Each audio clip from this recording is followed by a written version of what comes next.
Now our next important small chapter and easy chapter in JEE. Okay, small and easy chapter is X-rays. Okay, so it is pretty easy to solve the questions from X-rays, and the questions that you are going to get also will be very easy. Okay, so it takes hardly 1 to 1.5 hours to do the entire chapter. So that much easy this chapter is. So it will not be a tough job at all for you to learn this chapter. So you should not leave this chapter for choice in your JEE or NEET. Now in today's class we will be seeing X-rays. Now what are X-rays? I will tell you. Okay, so your X-rays are electromagnetic radiations, okay, that travel with speed of light c equal to 3 into 10 power 8 meters per second. Now in the previous chapter I have told you very clearly that you will have gamma rays, X-rays, ultraviolet rays, visible region, infrared rays, microwaves and radio waves. Okay, so gamma XUV immediate requirement, something like that I asked you to keep a shortcut and keep in mind. Okay, so now in this your X-rays will come here, okay, whose wavelength I have discussed it previously, okay, and your frequency also I have given it. Now if you want still this wavelength range, it will be from 1 nanometer to, okay, it is from 1 nanometer to, if you multiply with 10, okay, it is 10 power 3 I suppose. Okay, it is actually 0.1 Armstrong to, okay, in the books in terms of Armstrong if it is given 0.1 Armstrong to 100 Armstrong it will be given. Now 1 Armstrong is 10 power minus 10 meters, that implies 10 power minus 1 times 10 power minus 9 meters, so it is 0.1 nanometer. So 1 Armstrong is 0.1, so 100 Armstrong means it is 100 times 0.1, 10 nanometer. 0.1 Armstrong means, okay, it is 0.01 nanometer, something like that. Okay, so basically instead of not to have the confusion, you can refer the previous units that I have given, or else what that you can do is, okay, just remember that your range is around 0.1 Armstrong to 100 Armstrong. Okay, you can remember the previous table. Okay, check the values once, okay, from the previous chapter. Okay, now next another important thing here is, okay, now they travel with speed of light, I have given it, so they belong to this. Now in this X-rays itself, okay, there will be two things, okay, hard X-rays and soft X-rays. Okay, so we'll talk about this classification later, but X-rays, they belong to this category. Okay, now, okay, this is your basic idea. Now if you enter into the core part of the chapter, okay, the first and foremost important point is how do you produce X-rays. Okay, X-ray production, how will you do it? Okay, so now first and foremost important point that I want you to understand is, okay, X-ray production is exactly reverse of photoelectric effect. Okay, so why it is exactly reverse, I will tell you. Now if you take the photoelectric effect, what will happen in photoelectric effect? In photoelectric effect, okay, you will have some kind of metal. Then on this metal, what will happen? Okay, your light will fall on this metal, then your electrons will be ejected out of this. Okay, So from this light, okay, here photoelectrons will be emitted. Okay, right. So now this photoelectrons, okay, you send light, it is giving out photoelectrons. Now X-ray production is a similar case, but the thing is, okay, let us say this is your target metal. Now what is that you are going to do is you are going to send electrons. Okay, here in photoelectric effect you send light, you get electrons. You send light here, okay, you send light, you get electrons. Here send electrons, okay, send electrons, that will give out light. Okay, this light that you have is your X-rays. Okay, so send electrons, get light. Okay, in the bracket I am writing this as X-rays. Okay, very highly energetic. Okay, gamma rays are energetic, highly energetic, and X-rays are also highly energetic. Okay, that is why when you get injured in accidents, people take X-rays because it is able to penetrate and it will show the blood clot and all. Okay, hope you have understood the basic idea. Okay, so photoelectric effect, you will be sending light, you will be getting electrons. In X-ray production, you will be sending electrons, you will be hitting fast moving electrons, they will be giving out X-rays. Okay, so now to understand this production, some experimental setup is obviously required. So that experimental setup is what you are going to call as Coolidge tube. Okay, so X-ray production experiment, also called as Birnbaum process, but no fancy definitions and words I am going to use. So okay, so let us stick to the basics and then do it. Okay, now in production of X-rays, okay, you will have something called as Coolidge tube. Okay, so in this Coolidge tube, okay, highly, here also you will have evacuated thing. Okay, and then you will have, okay, a filament. Okay, you will have a filament. Okay, this is your filament. Okay, this filament will be ready to give electrons. Okay, then here you will have, okay, here you will have, okay, target, here you will have target. Okay, so these electrons, okay, these electrons will be moving. Okay, these electrons will be moving and this will give you light. Okay, this will give you light, these are X-rays. Okay, right.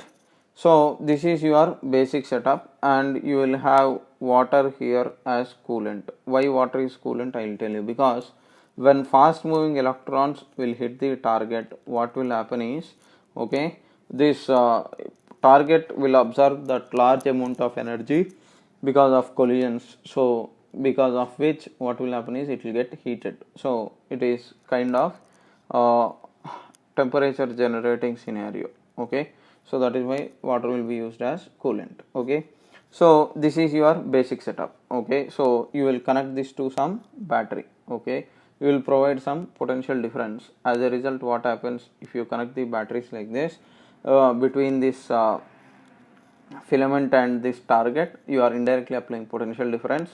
As a result, what will happen is electrons will keep accelerating. Electrons will keep accelerating from left to right, from left to right. Okay, now, okay, it's not like you keep sending electrons and your target will produce X-rays. No, that is not the case. Okay, so your target will be usually tungsten. Okay, this target will usually be tungsten or tungsten filament, but it's not that you keep sending electrons and it will keep giving energy. Okay, it's not like every target metal will give X-rays. No, okay, only particular type of ones will give you. Okay, so this experiment was done by Roentgen. Okay, row engine, and it is helping the medical field tremendously because okay, your X-ray is the first thing that is it is the cheaper one.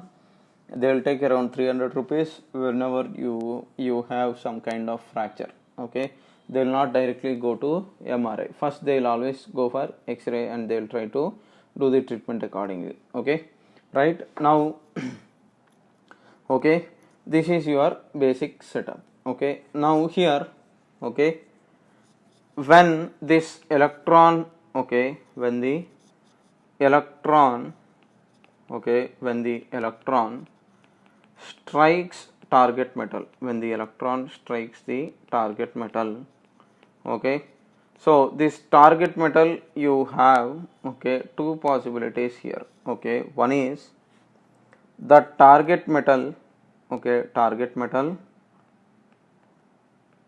okay, target metal absorbs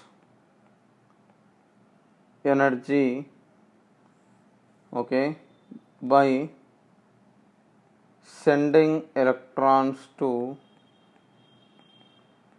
excited state is one possibility okay, of the target atom. Okay, for the target okay, target atoms okay, target atoms could absorb this. This is one possibility.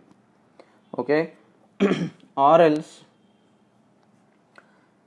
target atoms okay, they absorb kinetic energy because of collision,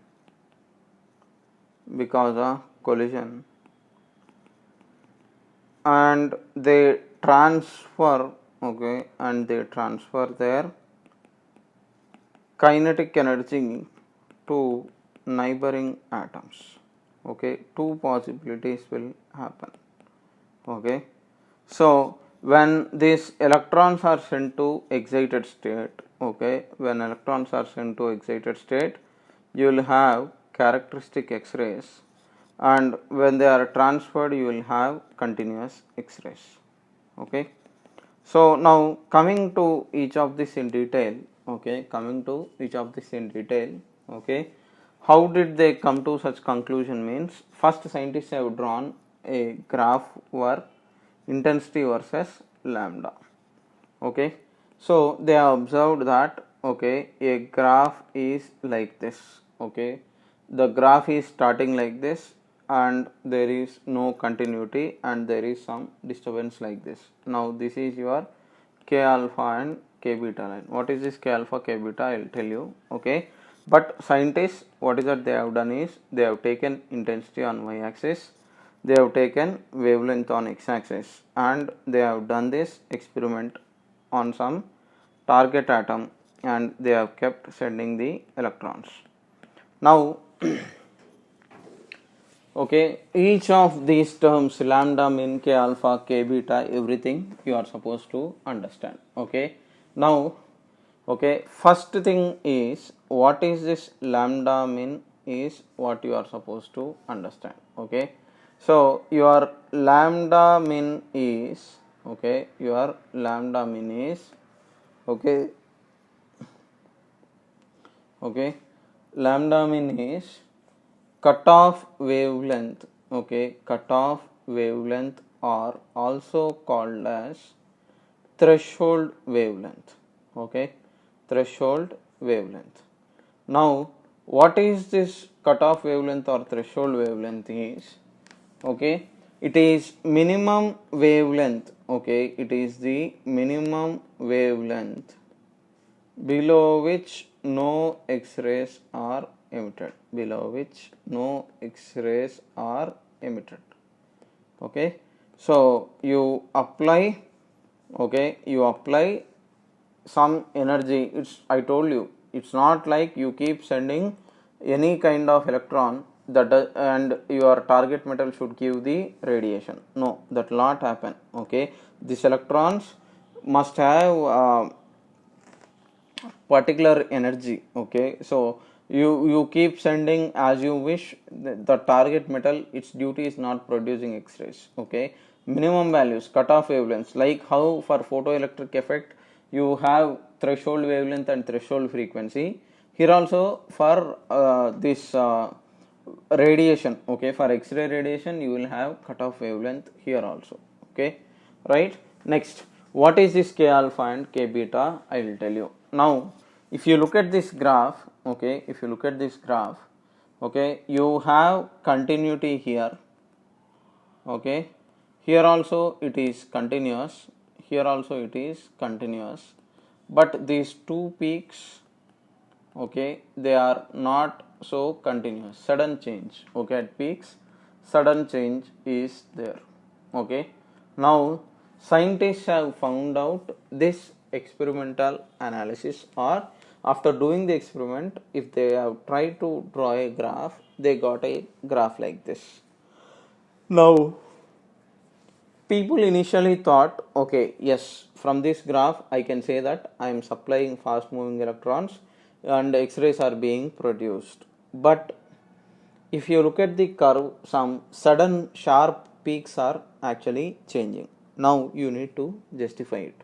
So what scientists have done is, okay, for the continuous part they told that, okay, you have continuous X-rays, that sudden change is happening because of characteristic X-rays, okay. So they are classifying your X-rays as, okay, they are classifying, scientists are classifying X-rays as two parts, okay. One is continuous X-rays, okay, they are classifying X-rays as continuous X-rays and characteristic X-rays, okay. They are classifying the X-rays like this, okay, right. So these are the two different ways in which they are classifying the X-rays. Now coming to continuous X-rays and characteristic X-rays, okay, they have classified this based on the intensity versus I lambda graph, okay. So based on I comma intensity lambda graph, we are classifying the X-rays into these two types. Now when which type will occur and what is the reasoning of this, I will tell you, okay. So here basic logic I will write. Characteristic is because of knocking of electrons. What is this knocking of electrons? I will explain. And continuous X-rays is like because of reduction of K, okay. So ultimately these two are the key reasons, okay. I will explain one by one, okay. So those who want to take the screenshot, they can, of course. So now what is that I told you, okay. So we will be seeing each in detail. So continuous X-ray production, first I will explain. Now if you take the target, okay, if you take the target and your fast moving electrons, if they are coming like this, okay, now your continuous X-rays, what happens is, okay, because of collision, okay, because of collision, what will happen is Ke is reduced, okay, a part of kinetic energy, okay, a part of kinetic energy is converted into photon, okay, converted into photon and other into heat, and other into heat, okay.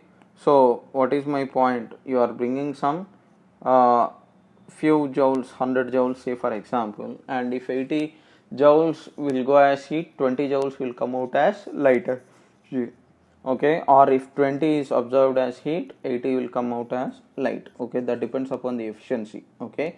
But my point is a part of kinetic energy, okay, a part of kinetic energy is converted into photon and other into heat, okay. Now for a single electron, okay, now this electron, okay, this electron after striking the target, okay, this electron after striking target, okay, striking target,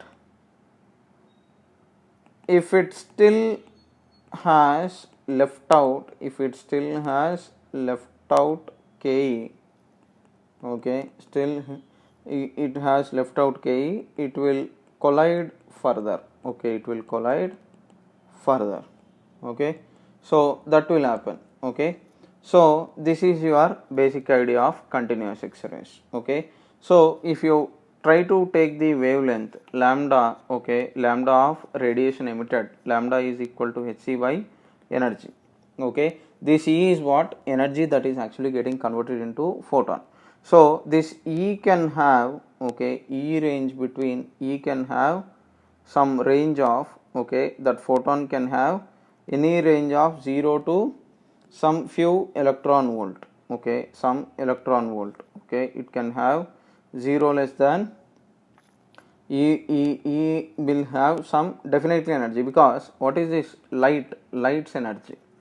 So output light radiation, there could be radiation or there could be no continuous radiation. Okay, so that is why, okay, you are, if you take 0, if you substitute 0, lambda will become infinity. If you take this, substitute this electron volt, okay, I mean E times this EV, this V is, okay, this V is, okay, your accelerating potential. Okay, this V is accelerating potential. Okay, this V is accelerating potential.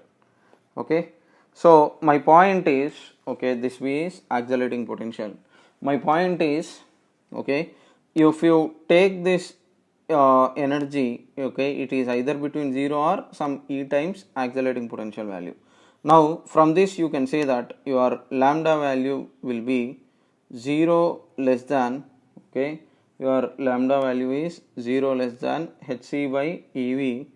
Okay, I mean, okay, you should not talk of 0 here. If you substitute this E, okay, your minimum, okay, lambda minimum is hc by, okay, E times V. This is your threshold wavelength formula. Okay, this is your threshold wavelength.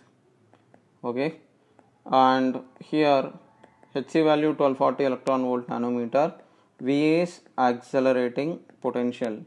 Okay, your lambda value will lie between, okay, your hc by ev less than lambda less than infinity. Okay, I was talking about this range. Okay, so this is your explanation of, okay, I mean continuous X-rays. Basically your photons you are getting because a portion of this electron will be transferred to the target atom and it could produce heat, and remaining photon could be produced. Okay, now this continuous X-ray process is also known as, okay, breaking radiation process. Okay, it is also called as breaking radiation, or in some books it is Bremsstrahlung process. Okay, right, but such fancy names nobody will use it. Okay, this is your explanation for continuous X-rays. Now from this area not much of questions will come, but questions will come from a different topic. What is the topic is, okay, characteristic X-rays. This is the area from where questions will come, and this is the area where you need to focus. Okay, so your characteristic X-rays first, okay, in the graph I have discussed. So you have lambda mean, k beta, k alpha line like this, right? This is what I have given. Now this sudden curve, okay, this sudden peaks is what you are calling it as characteristic X-rays. Now how to justify this? Why this much sudden change in I versus lambda graph you are supposed to know. Okay, so that sudden change, okay, how you will get it, I will tell you. Okay, so how to justify that sudden change is, okay, so this characteristic X-rays is, okay, how that sudden change will occur is, okay, so here I told you knocking off electrons. Okay, knocking off inner electrons. Okay, and what happens and why these X-rays are produced, I will tell you. Okay, now if you take the nucleus here plus, for example, and let us say you have your orbits here, let us say 1 2 3 orbits are there. Okay, now let us say an electron is coming like this. and inside the target nucleus there are some electrons here, everywhere there are some electrons. Now let us say the target is striking. Okay, target atom's electron is, let us say it is knocked away. Okay, knocked away by incoming electron. Okay, knocked away by incoming electron. Now what happens? Because the electron is knocked away, what will happen?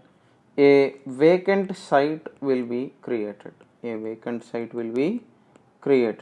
Okay, so if a vacant site is created, okay, what will happen? Okay, so to fill this vacant site, okay, why means ultimately to get stability. Okay, to fill this vacant site, reason is stability. Okay, an electron from upper shells will come and fill this vacant site. Okay, so that means, okay, an electron from this okay, let us say I am using a different color. Let us say electron 1, 2, 3, okay, some other higher orbit it could also be there, but some electron from higher excited state could come and fill this vacant electron site. Okay, so depending upon from which place your electron is filling, okay, from which shell an electron is coming and filling this, okay, from that you will have alpha beta rays, k alpha, k beta, k gamma, such kind of rays. Okay, so during de-excitation, okay, during de-excitation of higher energy level or higher orbit electrons, okay, okay, what will happen is, okay, during de-excitation, X-rays will be, characteristic X-rays will be emitted. Okay, so during de-excitation from higher state, characteristic X-rays will be emitted. Okay, so continuous X-rays, it's just like target atom will absorb some portion of kinetic energy and remaining will be emitted as light. Whereas for characteristic X-rays, when incoming electrons knock out the target atom's electrons, okay, so that vacant site will be filled by higher orbit electrons. Okay, so at that scenario you will have characteristic X-rays. Now this characteristic X-rays, okay, we need to calculate that wavelength of radiation emitted and all. Okay, so here you will have the terminology that is used, okay, symbols and terminology used for characteristic X-rays, characteristic X-rays. Okay, so what are the symbols and what is the terminology? Okay, let me tell you. Now this is your K shell, okay, this is your L shell, this is your M shell, and this is your N shell. Okay, now if this value is filled from here to here, okay, from L to N it is K alpha line, M to K it is K beta, N to L it is K gamma. K means nothing but n equal to 1, L means n equal to 2, M means n equal to 3, and N means L equal to 4. Okay, so K alpha, K beta, and K gamma. Okay, from K alpha means from n equal to 2 to 1. Okay, so because ultimately we are entering into K shell. Okay, next, ultimately if we enter into L shell, okay, so from M to L it is called as L alpha line, from N to L it is called as N beta line. Similarly, from M shell it is M alpha line like this. Okay. Now, if you take this energy of K, energy of L, energy of M, energy of N, okay, all these, okay, they are greater. Okay, energy of K is greater than L, L is greater than M, M is greater than N, magnitude, and all are positive. Okay. Now, if you want wavelength of K alpha line, what will that become? Hc by energy gap, right? So you have to substitute Ek minus El. If you want lambda of K beta, what will you do? It is Hc by beta line is coming from M and K, no, so it is Ek minus Em. If you want, for example, L beta, lambda of L beta line, L beta line is between, okay, En, so it is El minus En like this.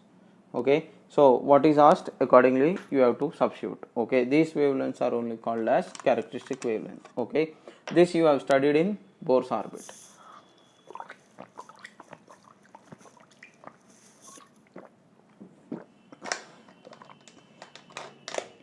Okay, now continuing further. Okay, so close your eyes, remember this diagram. Okay, so K alpha, K beta, K gamma, L alpha, L beta, L gamma like this. Okay, now this characteristic wavelength, okay, similar to your Bohr's atom,